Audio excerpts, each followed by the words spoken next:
వి digital news కి స్వాగతం. వార్తల ముందుగా ముఖ్యాంశాలు.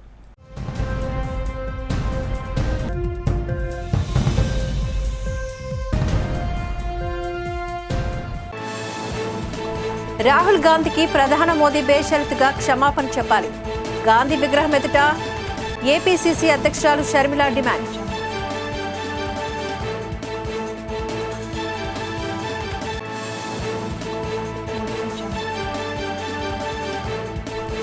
ఇల్లు లేని ప్రజలకు ఇళ్ల స్థలాలు అందించిన ఘనత సీఎం జగన్ కే దక్కుతుంది.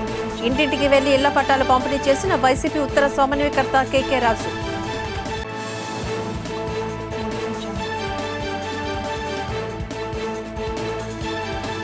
ఘనంగా నారా లోకేష్ పుట్టినరోజు వేడుకలు. పార్టీ కార్యాలయంలో కేక్ కట్ చేసి సంబరాలు చేసుకున్న టీడీపీ నాయకులు.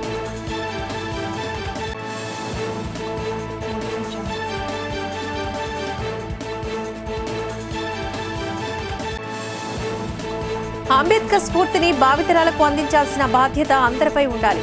సామాజిక సమత సంకల్ప యాత్రలో టీఆర్ఓ కె మోహన్ కుమార్ వెల్లడి.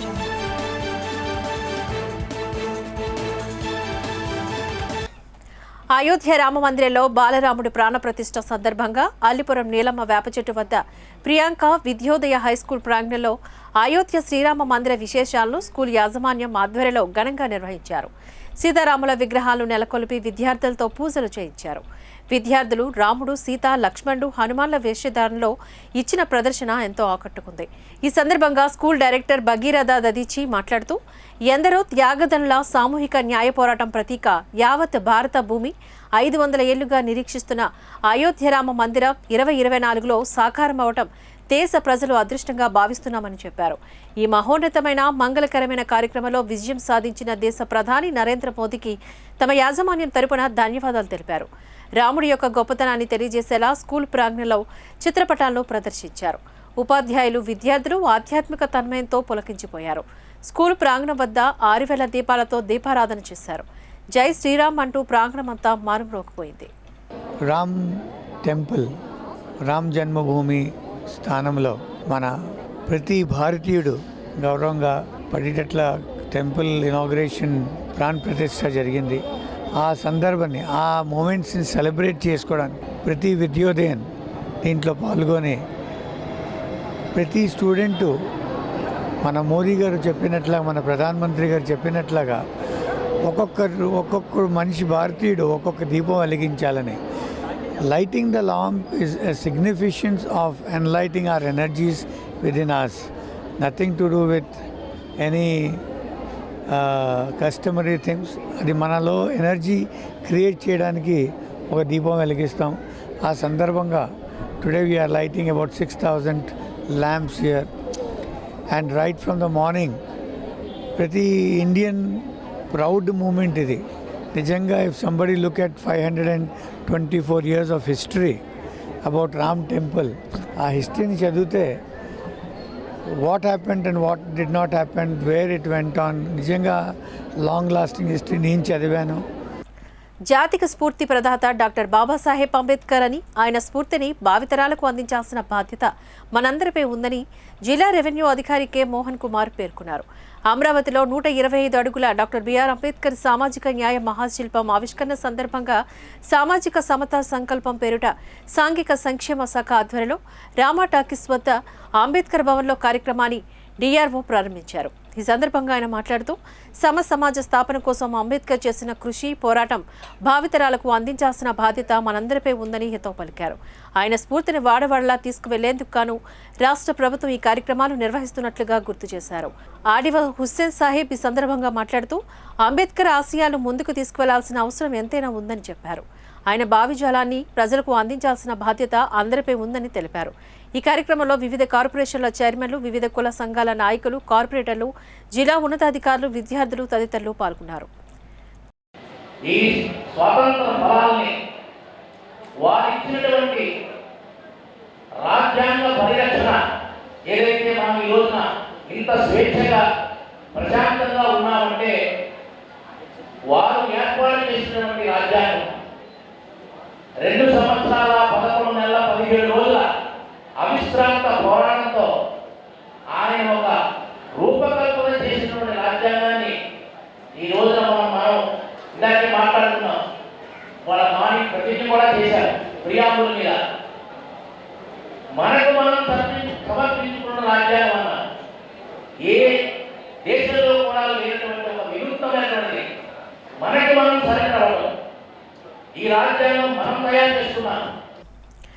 విశాఖ ఉత్తర నియోజకవర్గ 45వ వార్డులో శివశక్తి నగర్ రజగ కాలనీలోని లబ్ధిదారులకు ఇళ్ల పట్టాను డిప్యూటీ ఫ్లోర్ లీడర్ కార్పొరేటర్ కంపా హునుక్ ఆధ్వర్యంలో పంపిణీ గావించారు. ఈ కార్యక్రమానికి ముఖ్య అతిథిగా విశాఖ ఉత్తర నియోజకవర్గ సమన్వయకర్త రాష్ట్ర నెట్ క్యాంప్ చైర్మన్ కేకే రాజు పాల్గొని లబ్ధిదారులకు నేరుగా ఇంటింటికి వెళ్లి పట్టాలను అందజేశారు. ఈ సందర్భంగా కేకే రాజు మాట్లాడుతూ ప్రజలకు విద్య, ఉపాధి, ఆరోగ్యం చేరువ చేసే విధంగా అహర్నిశలు శ్రమించిన సీఎం జగన్మోహన్ రెడ్డి ఇల్లు లేని ప్రజలకు ఇళ్ల స్థలాలు అందించడంతో పాటుగా లబ్ధిదారులకు శాశ్వత భూ హక్కు కలిగే విధంగా చర్యలు చేపట్టారని అన్నారు. ఈ కార్యక్రమంలో 45వ వార్డు అధ్యక్షుడు పైడి రమణ, హరిపట్నాయక్, కె చిన్న, ఎం సునీల్ తదితరులు పాల్గొన్నారు. అనేక కోర్టు కేసుల ద్వారా ఇళ్ల పట్టాలకు సంబంధించి చంద్రబాబు నాయుడు కానీ, చంద్రబాబు నాయుడు డైరెక్షన్లో ఉన్న తోక పార్టీల నాయకులు కానీ పేద ప్రజలకి ఇళ్ల పట్టాల పంపిణీని కూడా అడ్డుకునే ప్రయత్నం చేయడం జరిగింది. వీటన్నింటినీ కూడా అధిగమించి, ఎందుకంటే ఈరోజు జగన్మోహన్ రెడ్డి గారికి అహర్నిశలు కూడా ప్రతిక్షణం ప్రజాహితం కోసం పాటుపడుతూ పేదవాడి అభ్యున్నతి ధ్యేయంగా పేదవాడు ప్రగతి పదంలో నివసించాలి, పేదరికాన్ని నిర్మూలించాలి, ఈ రాష్ట్రంలో ఉన్న ప్రతి ఒక్కరికి కూడా సొంత ఇంటి కలను నిజం చేయాలని ఆయన పడుతున్న తపన తాపత్రయానికి ఆ భగవంతుడి ఆశీస్సులతో, ప్రజల ఆశీస్సులతో ఈరోజు ఆల్మోస్ట్ ఈ రాష్ట్రంలో 98% పైగా ఇల్లు లేని అక్క చెల్లెమ్మలందరూ కూడా సొంత ఇంటి కలను నిజం చేయడం జరిగింది. అందులో భాగంగా ఈరోజు ఇక్కడ గతంలో ఉన్న శివశంకర్ రజక కాలనీకి సంబంధించి కానీ, సంతోష్ మాతా కాలనీ కానీ, అదేవిధంగా గత ప్రభుత్వం నిర్లక్ష్యం చేయబడి గతంలో ఇక్కడ ఉన్న శాసనసభ్యులు నిర్లక్ష్యం వల్ల కేవలం వ్యాపారి ద్వారంతో నియోజకవర్గం ఎమ్మెల్యేగా ఉండి కూడా నియోజకవర్గానికి సంబంధించిన టిట్కోయిల్కి సంబంధించి చొరవ తీసుకుపోగా అదే ఎమ్మెల్యే ఈ ఉత్తరాంధ్రలో సుమారు 4,000 నుంచి 5,000 ఇళ్ళు టిట్కోయిల్ కాంట్రాక్ట్ చేపట్టడం జరిగింది. ఆ ఎమ్మెల్యే ఎవరనేది కూడా మీ అందరికీ కూడా తెలిసిందే. స్థానికంగా ఉన్న ఈ ప్రాంతంలో ఉన్న ప్రజలకి టెండర్ వేయకుండా ఈ ఉత్తరాంధ్ర ప్రాంతంలో ఉన్న వేలాది ఇళ్ళకి ఆయన టెండర్ వేసి కాంట్రాక్టులు దక్కించుకుని ఇళ్ల నిర్మాణం చేయడం జరిగింది మాజీ శాసనసభ్యులు. ఏది ఏమైనా జగన్మోహన్ రెడ్డి గారి సంకల్పం ఈరోజు ప్రజల అభిలాషకి, ఆకాంక్షలకు అనుగుణంగా నడవాలనేది. అందులో ఈరోజు మేము పట్టాలు ఇవ్వటం అనేది చాలా సంతోషం. ఎందుకంటే మాకు ఆ గౌరవం, ఆనందం మాకు దక్కింది. ఈరోజు చూసాం కొంతమంది వాళ్ళ కళ్ళల్లో ఆనందం. అయోధ్యను కేంద్రంలోని బీజేపీ ప్రభుత్వం రాజకీయ ప్రయోజనాల కోసం వాడుకోవడం సబబు కాదు అంటూ కాంగ్రెస్ సీనియర్ నాయకుడు, మాజీ మంత్రి చింతామోహన్ పేర్కొన్నారు. డాబా గార్డెన్స్ బీజేపీ ప్రెస్ క్లబ్లో నిర్వహించిన మీడియా సమావేశంలో పాల్గొని ఆయన మాట్లాడారు. దేశంలో పేదరికం, ధరల పెంపు, నిరుద్యోగం వంటి సమస్యలు వెలయతాండం చేస్తున్న నేపథ్యంలో బీజేపీ అయోధ్యను ఉపయోగించుకొని రాజకీయాలు చేస్తుందంటూ మండిపడ్డారు. ఏటా 2 కోట్ల ఉద్యోగాలు ఇస్తామని చెప్పారు. బ్లాక్ మనీ నుంచి ప్రతి కుటుంబానికి 15 లక్షలు ఇస్తామని చెప్పారు. 15 రూపాయలు కూడా ఇవ్వలేదంటూ వారు ఎద్దేవా చేశారు. రాహుల్ గాంధీ పాదయాత్రను అస్సాంలో అడ్డుకోవడం దుర్మార్గపు చర్య అని ఆరోపించారు. కాపుల రిజర్వేషన్లు, రాజ్యాధికారం కావాలి అంటే కాంగ్రెస్ వైపు రావాలని పిలుపునిచ్చారు. షర్మిల మీద సోషల్ మీడియాలో అవాస్తవాల పట్ల అసహనం వ్యక్తం చేశారు. సమావేశంలో కాంగ్రెస్ సీనియర్ లీడర్, న్యాయవాది గారా సూర్యారావు తదితరులు పాల్గొన్నారు. కన్నీళ్లతో పేదవాళ్ళు, నిరుద్యోగులు ఇబ్బందులు పడుతున్నారు. ధరలు విపరీతంగా పెరిగిపోయి ఆదాయం లేకుండా కష్టాల్లో, నష్టాల్లో, ఇబ్బందుల్లో ఉన్నటువంటి దేశాన్ని ముందుకు తీసుకోపోవాల్సినటువంటి భారతీయ జనతా పార్టీ మోడీ నిన్న ఒక అయోధ్య ఈవెంట్తో దేశం సంతోషంగా ఉందని అనిపించగలిగాడే కానీ సంతోషమేస్తానన్నాడు. 15 రూపాయలు కూడా వేయలేకపోయినాడు. నిన్న సంబరాలు జరుపుకున్నాడు. రాజకీయ ప్రయోజనాల కొరకు, ఎన్నికల ప్రయోజనాల కొరకు రామాలయం. మరి రెండవది రాహుల్ గాంధీ నిన్న ఆయన పాదయాత్ర దేశంలో న్యాయం కొరకు, పేదవాళ్ళ కొరకు ఆయన పాదయాత్ర చేస్తుంటే దాన్ని అడ్డుకోవడం అస్సాంలో అది మంచిది కాదు ప్రజాస్వామ్యానికి. మూడో విషయం, నిన్న మహిళలను పోలీసులు గుండెపైన చెయ్యేసి పట్టుకొని పోవడం, బస్సుల్లోకి ఎక్కించడం, అరెస్టులు. మరి జగన్ పరిపాలనకు అది ఒక నిదర్శనం. టీడీపీ జాతీయ ప్రధాన కార్యదర్శి నారా లోకేష్ పుట్టినరోజు వేడుకలు పార్టీ జిల్లా కార్యాలయంలో ఘనంగా ముగిశాయి.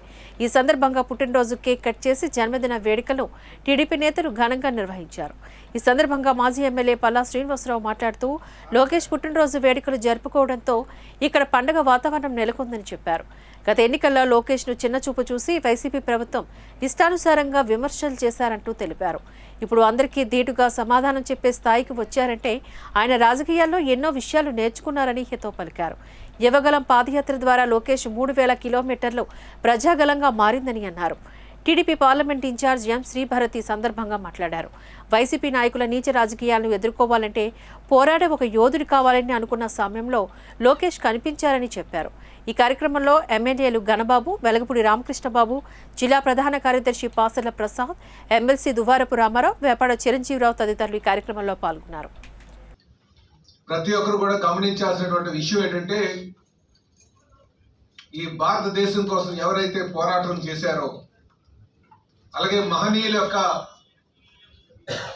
జయంతి వర్ధంతి కార్యక్రమాల్ని ఖచ్చితంగా ప్రతి ఒక్కరు కూడా మరొకంట చేయాల్సినటువంటి అవసరం ఉంది. ఎందుకంటే జయంతి సందర్భంగా మనం ఏదైతే వాళ్ళని స్మరించుకోవడానికి ఒక అవకాశం దొరుకుతుంది.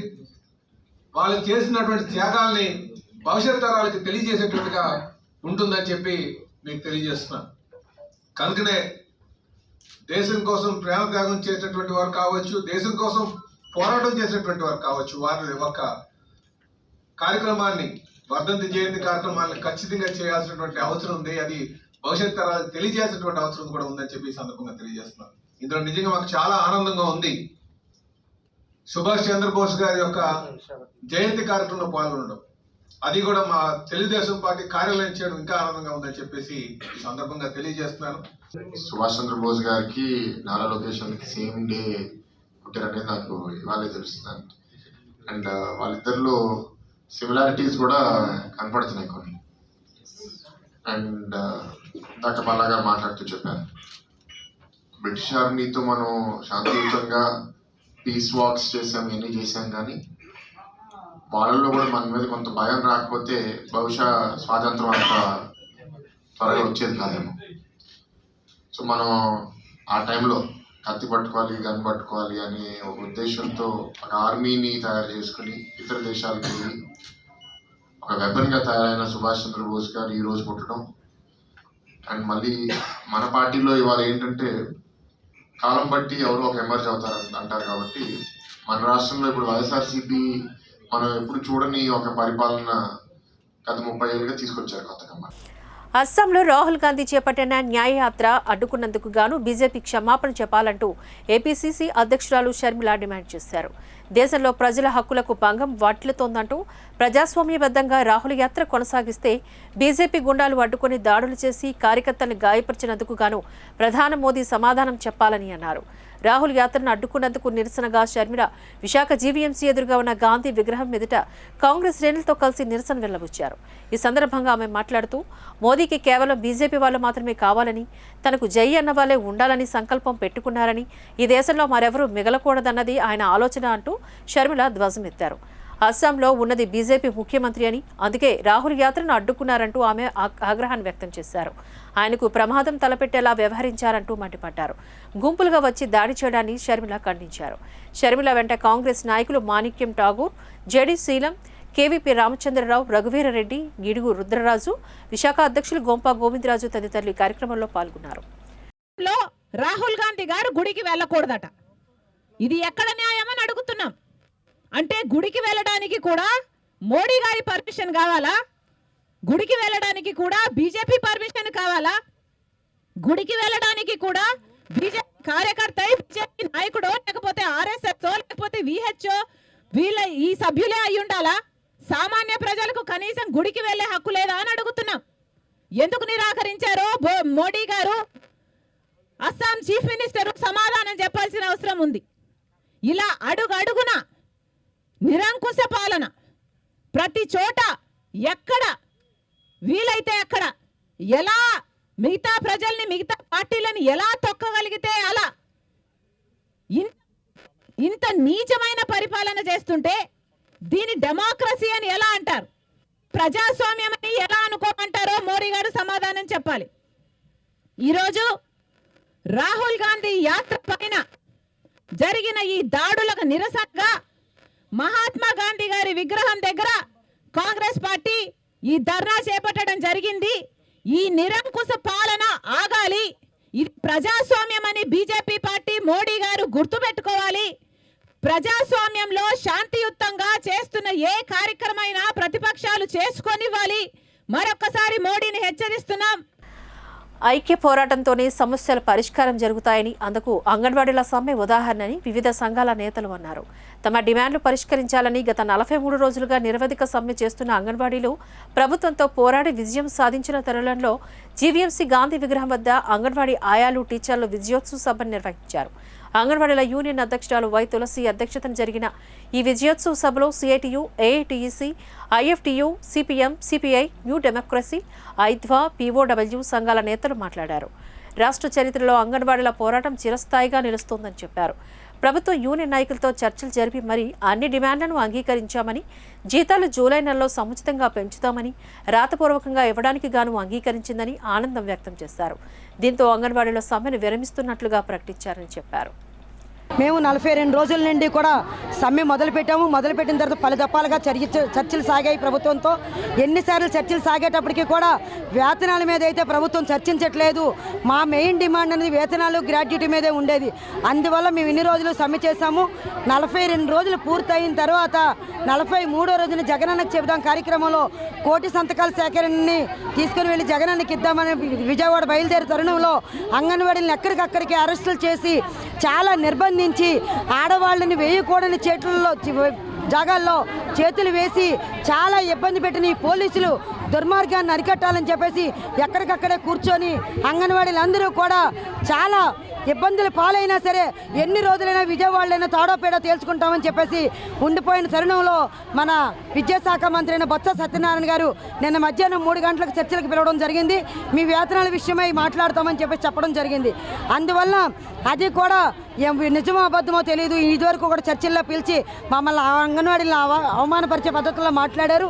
అందువల్ల నిన్నటి కూడా మాకు నమ్మశక్యం లేక ఈరోజు కూడా సమ్మెకు పిలిపించాము. అలాగే రేపు రాష్ట్ర బంధుకు కూడా పిలిపివ్వడం జరిగింది.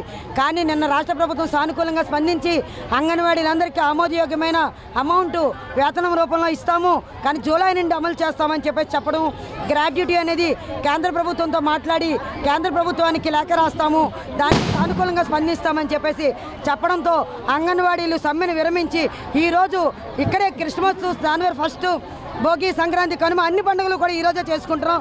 అంగన్వాడీ కార్మికులు 42 రోజులుగా చేసినటువంటి సుదీర్ఘ పోరాటం విజయం సాధించింది. నిన్న అంగన్వాడీ యూనియన్ ప్రతినిధులతోని రాష్ట్ర ప్రభుత్వం చర్చలు జరిపి వాళ్ళ డిమాండ్స్ని అంగీకరించింది.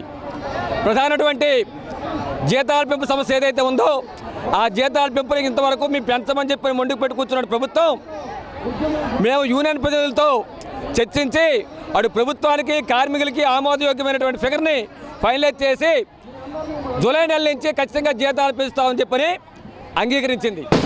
దీంతోపాటు ఇతర 10 సమస్యలు కూడా పరిష్కరించడం కోసం ప్రభుత్వం అంగీకరించింది. ఇది నిజంగా కార్మికుల తాలూకు విజయం. ఈ విజయాన్ని సిపిఎం పార్టీ సంపూర్ణంగా బలపరుస్తూ ఉంది, అభినందిస్తూ ఉంది.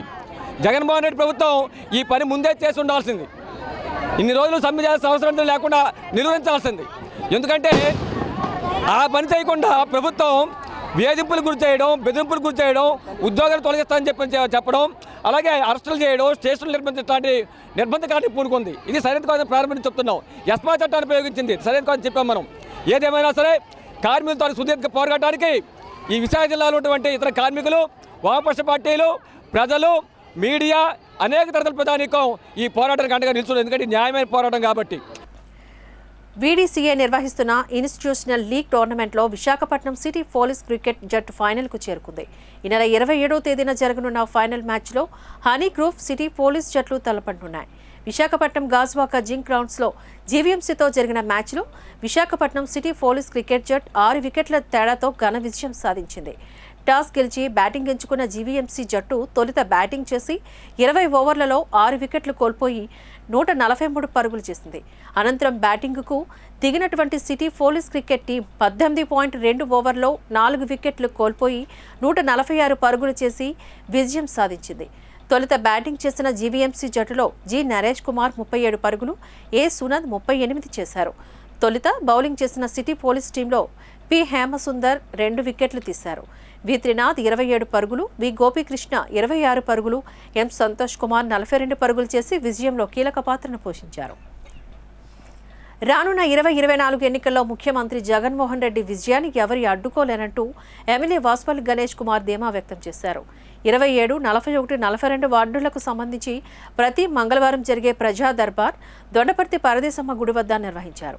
ఈ మేరకు ప్రజల నుంచి వచ్చిన వివిధ ఫిర్యాదులను ఎమ్మెల్యే నేరుగా స్వీకరించి ఆయా సంబంధిత అధికారులతో ఫోన్లో మాట్లాడి సమస్య పరిష్కారానికి కృషి చేశారు. ఈ సందర్భంగా ఎమ్మెల్యే మీడియాతో మాట్లాడుతూ వైవి సుబ్బారెడ్డి నేతృత్వంలో కలెక్టర్ ద్వారా అలిపురం వెంకటేశ్వర స్వామి మెట్ట దేవస్థానానికి అక్కడి 4 ఎకరాల 15 సెంట్ల స్థలానికి బదులుగా గాజువాక పెదగంటలో 78 కోట్ల విలువైన 7 ఎకరాల 50 సెంట్ల స్థలాన్ని కేటాయించడం జరిగిందని చెప్పారు. ఈ కార్యక్రమంలో కార్పొరేటర్లు, మండల presidents, ward presidents, cluster in-charges, state directors, senior నాయకులు, ఆలయ చైర్మన్లు తదితరులు పాల్గొన్నారు. ముఖ్యమంత్రి వర్యులు సీఎం జగన్మోహన్ రెడ్డి గారి సహాయ సహకారాలతో ఈరోజు దశాబ్దాలుగా మన వెంకటేశ్వర మెట్ట సమస్య మన అందరికీ తెలిసిందే. 4 ఎకరాల 15 సెంట్లు ఎన్క్రోచ్మెంట్ అయ్యిందని చెప్పేసి ఏదైతే ఎండోమెంట్ డిపార్ట్మెంట్ వాదన చేస్తూ ఉందో కానిది ఏదైనా సరే దాని యొక్క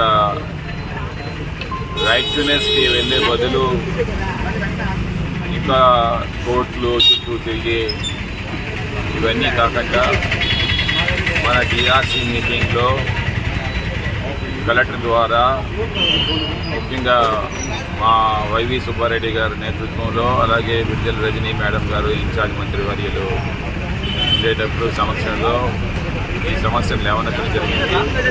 దానికి అనుగుణంగా కలెక్టర్ గారేమో ఏదైతే 4 ఎకరాల 15 సెంట్లకి సుమారు 7 ఎకరాల 50 సెంట్లు పెద్దగంటాడిలో దాని ఈక్వల్ వాల్యూకి 75 కోట్ల రూపాయల ఈక్వల్ వాల్యూకి ఈ ల్యాండ్ ఆల్టర్నేటివ్ ల్యాండ్ ఏమో ఎండోమెంట్కి ఇవ్వడం జరిగింది. ఎండోమెంట్ డిపార్ట్మెంట్ ఏమో ఇన్స్పెక్ట్ చేసుకుంది. ఈ నెల 29లోపు రాజన్న ఆటోనగర్ సమస్య పరిష్కరించాలని Visakha auto parts and scraps dealers association organizing secretary I Vijayakumar రాష్ట్ర ప్రభుత్వాన్ని డిమాండ్ చేశారు. డాబా గార్డెన్స్ విజయఫ్ ప్రెస్ క్లబ్లో నిర్వహించిన మీడియా సమావేశంలో పాల్గొని వారు మాట్లాడారు. విశాఖలో సుమారు 10,000 మంది auto parts and scraps dealers వ్యాపారం చేసుకుని జీవనం సాగిస్తున్నామంటూ తెలిపారు. రాష్ట్ర ప్రభుత్వం కనుమం గ్రామంలో రాజన్న ఆటోనగర్ ఏర్పాట్లు చేశామంటూ చెప్పారని గుర్తు చేశారు. అసోసియేషన్ అధ్యక్షుడు పఠాన్ ఖాజావల్లి ఈ సందర్భంగా మాట్లాడారు.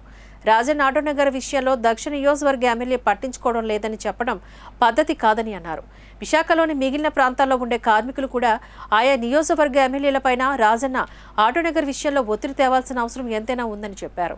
ఈ నెల 29వ తేదీలోపు సమస్య పరిష్కారం కాకపోతే నిరసనలు చేపడతామని ఆయన హెచ్చరించారు. సమావేశంలో అసోసియేషన్ సభ్యులు బి సత్యనారాయణ, ఏ వెంకటరమణ తదితరులు పాల్గొన్నారు. ఇప్పుడు ఈ ఎమ్మెల్యేలు సిటీలో ఉన్న ఎమ్మెల్యేలు కూడా దీనికి సపోర్ట్ చేయాలా, ఎందుకంటే నెంబర్స్ అందరూ కూడా సిటీలో అందరూ ఉన్నారు. ఇందులో ఒక్క సౌత్లో నెంబర్లే కాదు, ఇది ఆటోనగరు మొత్తం సిటీలో ఉన్న అందరూ. ఓన్లీ ఎండాడకే 1,500 మంది ఉన్నారు వర్కర్లు నెంబర్లు. ఇందులో ఉన్నది 1,500 మంది ఓన్లీ ఎండాడ, తగరపోస, ఆనందపురం. ఇది ఒక్కటే సౌత్ సౌత్ సౌత్ అంటున్నారు. సౌత్ ఒకటే కాదు, ఇది మొత్తం అందరు ఎమ్మెల్యేలకు సంబంధించింది ఆటోనగరు. ఒక్క ఎమ్మెల్యే మీదే ఇలాగా ఈ ఎమ్మెల్యే పట్టించుకోవట్లేదు, ఈ ఎమ్మెల్యే చేయట్లేదు అనడం అది తప్పుగా, చాలా అది అవాస్తవాలు. ఎమ్మెల్యే గారు అంటే కొన్ని రోజులుగా మాకు స్పందించట్లేదు కొన్ని విషయాల్లో, అంతవరకే కానీ ఇందులో బ్యాడ్ ఏం లేదు. ఈ అవకాశం తీసుకొని చాలామంది ఏంటంటే అవకాశంగా ఈ ఎమ్మెల్యే గారు ఇలా చేస్తున్నారు అలా చేస్తున్నారు అనడం అది కరెక్ట్ కాదు. అది మాకైతే మాత్రం ఇప్పుడు దాకా ఎమ్మెల్యే గారు బాగానే సహకరించారు. ఇది ఒక సౌత్కే అనుకుంటున్నారేమో అందరు ఎమ్మెల్యేలు, అందరు ఎమ్మెల్యేలకు సంబంధించింది ఇది ఆటోనగర్ అనేది. మొత్తం సిటీ మొత్తం ఉంది ఇందులో. మెంబర్షిప్ వర్కర్లు వెళ్ళి సిఐటి వాళ్ళకి ఒత్తిడి తేయడంతో వాళ్ళు ఏమొచ్చి ధర్నాలు చేయడం చేస్తున్నారు. మన సైట్ దగ్గరికి వెళ్ళారంట, ఏపీఐ జడ్ఎం గారు చెప్పారు ఇలాగని. అయిపోయింది, అక్కడ ఫ్లాట్లు వేస్తున్నారంటే వీళ్ళు వెళ్ళారు, అక్కడికి వేస్తే ఫ్లాట్లు లేవు, ఏమీ లేదు. లేకపోవడంతో మా మీదకి వచ్చి ఇదంతా ఒత్తిడి తెచ్చడం మా మీద జరుగుతుంది. సిఐటి వారికి మా యొక్క యూనియన్లో ఉన్న సభ్యులందరూ కూడా వారికి వెళ్ళి సమస్యని చెప్పడంతో సిఐటి వారు అందరూ కూడా వచ్చి రోడ్డు మీద ధర్నా చేయడం మొదలుపెట్టారండి. సిఐటి వారు వారి యొక్క సమస్యను పరిష్కరించాలని చెప్పి రోడ్డు మీద ధర్నా దిగడం జరిగింది. ఇది అంతటి కూడా ఎందుకు జరుగుతుందంటే గత కొద్ది రోజుల కిందట కలెక్టర్ గారు మాకు 157 ఎకరాలకు సంబంధించిన రెవెన్యూ అమౌంట్ వచ్చేసిందని చెప్పడం, మేము ఆనందంతో సంబరాలు జగనన్న గారి ఫోటోకి పాలాభిషేకం చేసి 10,000 మంది పైగా ఆ యొక్క ఘన విజయంగా అది చేయడం జరిగింది. దానికి తోడు నిన్నటి రోజున మన ఏపీఎస్సీ జడ్డమ్మ గారేమో అక్కడ సైట్లో వర్కులు జరుగుతుందని నేను చెప్పడంతో మేమందరం కూడా పెద్దలు వెళ్ళి సైట్ దగ్గరికి వెళ్ళి చూస్తే అక్కడ ఏమీ కూడా పనులు జరగట్లేదు.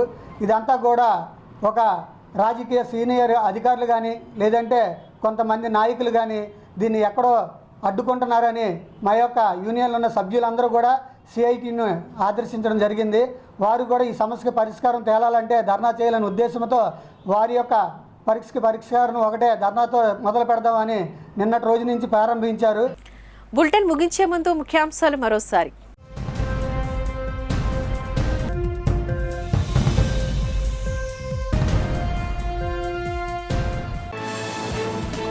రాహుల్ గాంధీకి ప్రధాని మోదీ బేషరతుగా క్షమాపణ చెప్పాలి.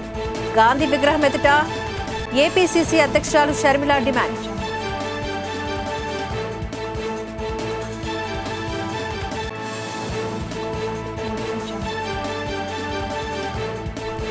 ఇల్లు లేని ప్రజలకు ఇళ్ల స్థలాలు అందించిన ఘనత సీఎం జగన్కే దక్కుతుంది. ఇంటింటికి వెళ్లి ఇళ్ల పట్టాలు పంపిణీ చేసిన వైసీపీ ఉత్తర సమన్వయకర్త కేకే రాజు.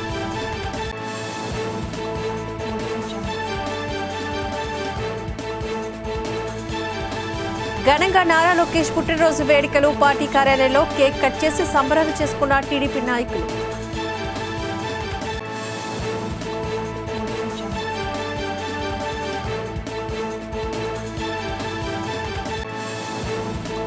అంబేద్కర్ స్ఫూర్తిని భావితరాలకు అందించాల్సిన బాధ్యత అందరిపై ఉండాలి. సామాజిక సమత సంకల్ప యాత్రలో టీఆర్ఓ కె మోహన్ కుమార్ వెల్లడి.